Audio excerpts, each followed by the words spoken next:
Hi, my name is Christer Idhammar and I'm the founder of IDCON Inc. And in this video, part 2 of you doing the right things, I'd like to elaborate a little in the beginning on do the right things first and then do things right. So first you have to decide the right things to do and then do them right. For example, you have a reactive maintenance organization, and as a consequence of that, someone comes up with the idea that we need to put more people on shift because we have too many call-ins and too many problems during the night. Well, I think that is the wrong thing to do. The right things to do would be to say, well, first of all, we need to see to that we execute the right preventive maintenance inspections. And then when we have done that, well, we have to see to that we teach operators to do basic maintenance tasks.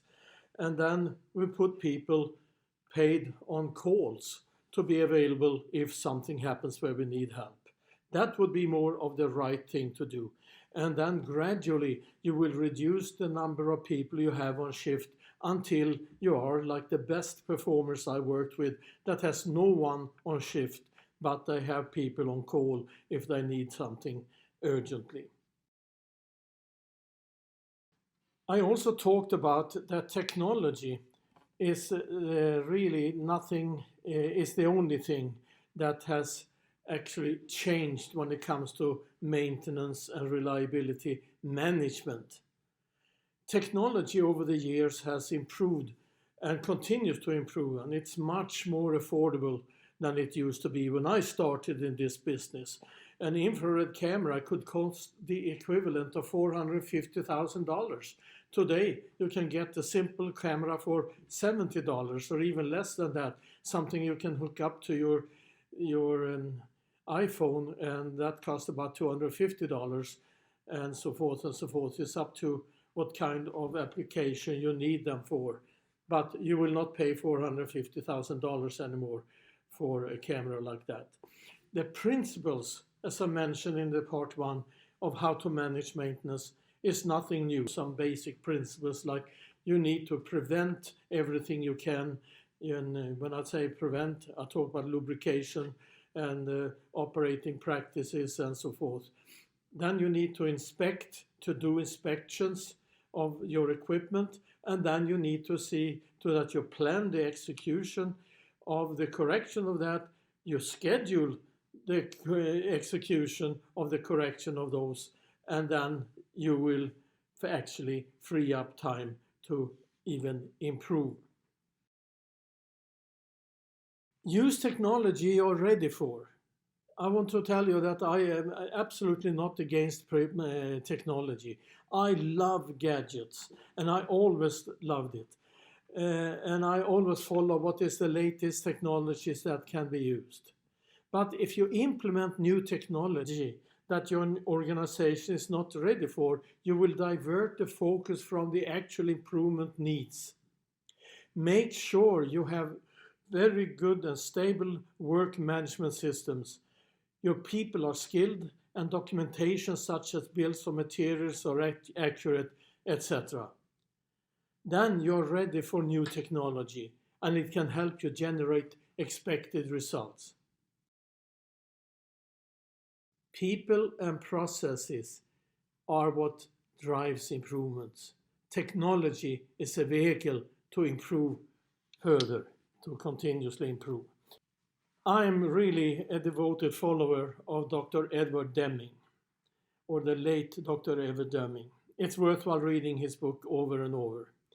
And one statement that really caught my mind in the early 90s was, people cannot be more efficient than the system they work in allows them to be. It says a lot. If you're in the reactive system, well, you might be very, very busy. People are working very, very hard, but it doesn't mean that they are efficient. That's because the system doesn't allow them to be efficient. Most planners are not really, in most organizations, allowed to plan as much as they would love to plan. The problem is really not to train the planners only in how to plan. That can be done fairly easy. That's a skill you can teach people. But you need to see to that the system they work in allows them to plan. So they are not interrupted frequently by very emotional priorities, not the real priorities based on the actual need for the business and many other things. So, for example, when can you say that you are ready and in control? Well, take this example. Your schedule for weekly maintenance in a 24/7 operation is frozen on a Thursday afternoon for next week. 70% compliance in that case and only 30% schedule changes.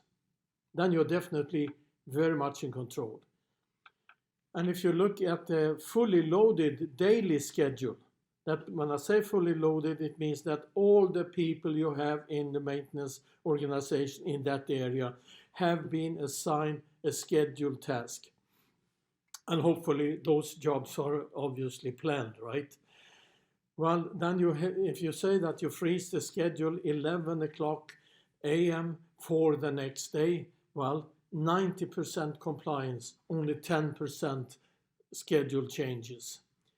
And for a shutdown schedule, then perhaps you have 95% compliance, only 5% changes, and you freeze the schedule 1 to 4 weeks before the shutdown, depending on how long your shutdown is. It can be a matter of perhaps 4 to 12 hours, or it can be a month-long outage.